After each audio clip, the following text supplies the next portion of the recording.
B'kors ġdid dwar il-qasam tan-Negozji żgħar u medji, il-Kulleġġ Malti għall-Arti, ix-Xjenza u t-Teknoloġija l-MCAST se jara l-ewwel studenti fih danu jiggradwaw b'Dottorat.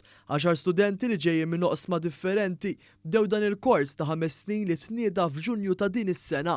8 studenti huma letturi jew ħaddiema fl-MCAST filwaqt li 2 oħra ġejjin minn kumpaniji. One News tkellem ma' Francine Farrugia li spjegat fuq xiex se tiffoka r-riċerka tagħha.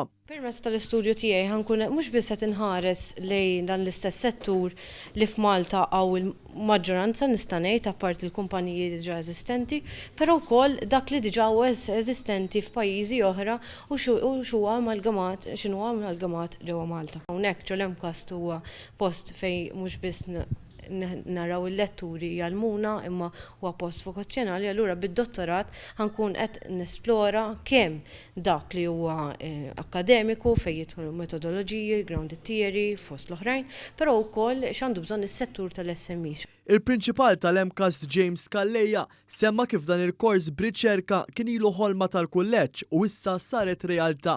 Il-Ministru għall-Edukazzjoni Justin Caruana semmit kif il-liġi tal-MCAST tresqet għall-ewwel qari fil-Parlament. Liġi importanti ħafna, illi ħatati awtonomija lill-MCAST, però fl-aħħar mill-aħħar ħatkun qed tirrendija ġifieri apparti li awtonoma, ħatkun f'saħħitha u flessibbli biżżejjed biex tkun tista' tmexxi l quddiem l-aġenda tagħha.